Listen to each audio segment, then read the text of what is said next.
नमस्कार। आज मैं आपको महाशिवरात्रि के महत्व, चार पहर की पूजा और व्रत के पारण के बारे में बताने जा रही हूँ। दोस्तों, हिंदू धर्म में महाशिवरात्रि का विशेष महत्व है। मान्यता है कि इस महापर्व पर भोलेनाथ और माता पार्वती का विवाह हुआ था। वहीं कुछ पौराणिक ग्रंथों में ये भी माना गया है कि इस दिन भगवान शिव दिव्य ज्योतिर्लिंग के रूप में प्रकट हुए थे। इस पावन पर्व पर भगवान शिव की आराधना करने से सभी मनोरथ पूरे होते हैं। बड़ी से बड़ी मुश्किलों का हल किया जा सकता है।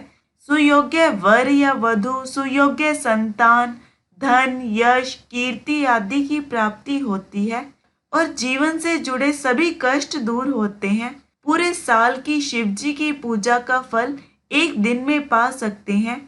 अब महाशिवरात्रि की पूजा आप प्रातःकाल भी कर सकते हैं, इसमें कोई हानि नहीं है। प्रातःकाल स्नान आदि करके शिव मंदिर जाएं या घर पर भी पूजा कर सकते हैं। अपने व्रत पूजन का संकल्प लें। विधि विधान से भगवान शिव और माँ पार्वती की पूजा करें। पहले गणेश जी की भी पूजा जरूर करें। जल अभिषेक, दूध से अभिषेक, पंचामृत अभिषेक करें। बेलपत्र, भांग, धतूरे के फल, चावल, चंदन, फल, फूल, धूप, दीप आदि से पूजा करें, भोग लगाएं। शिव जी के पंचाक्षरी मंत्र या महामृत्युंजय मंत्र का जाप करें, आरती करें। जितना आप कर सकते हैं करें। जो भी करें पूरी श्रद्धा भाव से करें। ज्यादा ना कर सके तो 1 लोटा जल और बेलपत्र ही पूरी श्रद्धा और भक्ति से अर्पित करें। भोलेनाथ उसी से खुश हो जाते हैं। लेकिन दोस्तों, शिवरात्रि पर रात्रि की पूजा का विशेष महत्व है। क्योंकि ये महाशिवरात्रि है, इसलिए इस दिन रात्रि जागरण करके अलग अलग पहर में शिवजी की पूजा का विधान है। संपूर्ण फल के लिए रात्रि के 4 पहर की पूजा करें। मान्यता है कि 4 पहर की पूजा करने से व्यक्ति पापों से मुक्त हो जाता है तथा धर्म, अर्थ, काम और मोक्ष की प्राप्ति होती है। महाशिवरात्रि पर हर पहर की पूजा का विशेष महत्व और एक विशेष विधान होता है, जिससे आप विशेष लाभ की प्राप्ति कर सकते हैं। महाशिवरात्रि के दिन 4 पहर की पूजा संध्या के समय प्रदोष काल से शुरू होकर अगले दिन ब्रह्म मुहूर्त तक की जाती है। शिवरात्रि के दिन 4 पहर की पूजा करने के लिए सूर्यास्त से पूर्व ही स्नान कर स्वच्छ वस्त्र धारण करने चाहिए और फिर प्रदोष काल में भगवान शिव की साधना आरंभ करनी चाहिए। यदि संभव हो तो इस पूजा को शिवालय में करें, नहीं तो घर पर भी कर सकते हैं। हर पहर में भगवान शिव की विधि विधान से पूजा अभिषेक उनके मंत्रों का उच्चारण करते हुए करें। पहले पहर की पूजा आमतौर पर संध्या काल में की जाती है। इस पहर की पूजा करके आप अपने सभी दोषों का नाश कर सकते हैं। पहले पहर की पूजा करने से धर्म मजबूत होता है। इस पहर में विधिवत भोलेनाथ की पूजा अर्चना के साथ दूध अर्पित करते हैं। साथ ही जल धारा से उनका अभिषेक किया जाता है। शिवरात्रि के दूसरे पहर की पूजा रात में शुरू होती है। इस दौरान विधिवत भोलेनाथ की पूजा अर्चना के साथ दही से अभिषेक किया जाता है। साथ ही जल धारा से उनका अभिषेक किया जाता है। दूसरे पहर की पूजा करने से धन और समृद्धि की प्राप्ति होती है। महाशिवरात्रि के तीसरे पहर की पूजा मध्य रात्रि में की जाती है।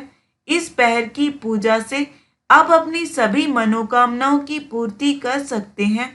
तीसरे पहर की पूजा में भगवान शिव को गाय का शुद्ध घी अर्पित करना चाहिए और जल धारा से उनका अभिषेक करें। महाशिवरात्रि के चौथे पहर की पूजा ब्रह्म मुहूर्त में की जाती है। इस पहर की विशेष पूजा से आप अपने सभी पापों, कष्टों को नष्ट कर सकते हैं और मोक्ष की प्राप्ति होती है। इस दौरान विधिवत भोलेनाथ की पूजा अर्चना के साथ ही शहद से अभिषेक किया जाता है। इसके बाद जल धारा से अभिषेक करें। पौराणिक ग्रंथों में रात्रि के चारों पहरों की पूजा को विशेष फलदायी माना गया है। अब मैं आपको कुछ अन्य महत्वपूर्ण जानकारी देती हूँ। एक पहर की पूजा समाप्त करने के बाद दूसरे पहर की पूजा के लिए दोबारा स्नान अवश्य करें। हर पहर में शिव जी की पूजा मंत्रों के जाप के साथ ही शिव जी की कर्पूर से आरती भी जरूर करें। इन पहरों में आप भगवान शिव के सहस्त्र नाम, शिव स्तुति, रुद्राष्टकम का पाठ कर सकते हैं। शिव चालीसा, शिव पुराण का पाठ भी कर सकते हैं। शिव जी के 108 नामों का जाप कर सकते हैं। महामृत्युंजय मंत्र और शिव के पंचाक्षरी मंत्र का जप कर सकते हैं। शिव जी का ध्यान भी कर सकते हैं। अगर आप चारों पहर की पूजा नहीं कर सकते तो मध्य रात्रि की निशिता काल की पूजा जरूर करें। शास्त्रों के अनुसार निशिता काल में पूजा करना उत्तम माना गया है। यह वह समय है जब भगवान शिव अपने लिंग रूप में धरती पर अवतरित हुए थे। अब कई लोगों का प्रश्न होता है कि वो रात्रि में पूजा नहीं कर सकते। वैसे तो मध्य रात्रि में पूजा करना अच्छा होता है, पर अगर तब आप नहीं कर सकते तो फिर आप प्रदोष काल में विधिवत पूजा कर सकते हो।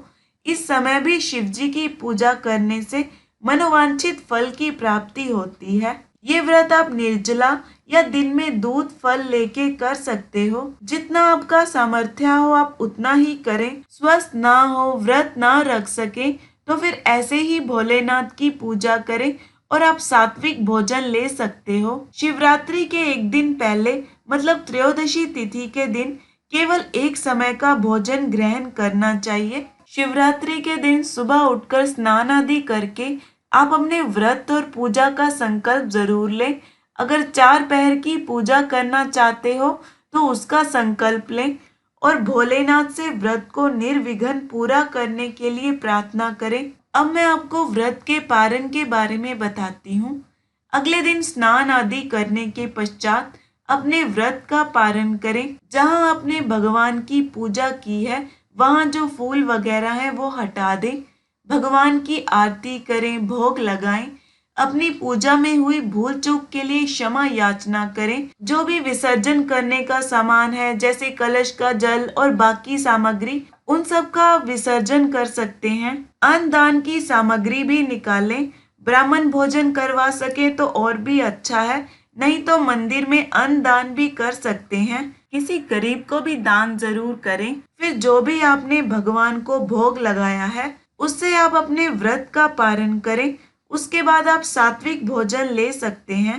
अगर आप 4 पहर की पूजा नहीं भी करते, एक समय करते हैं जैसे निशिता काल में या प्रदोष काल में, या कई लोग केवल सुबह पूजा करते हैं, पारण आपको अपने व्रत का इसी प्रकार से करना है। महाशिवरात्रि के 4 पहर की पूजा के शुभ मुहूर्त और पारण के समय का वीडियो जल्दी ही अपलोड करूंगी। महाशिवरात्रि के उपाय, कथा और पूजा के बारे में अन्य जानकारी के वीडियो का लिंक डिस्क्रिप्शन में दिया है, आप देख सकते हैं। आप सभी को महाशिवरात्रि की हार्दिक शुभकामनाएं। धन्यवाद।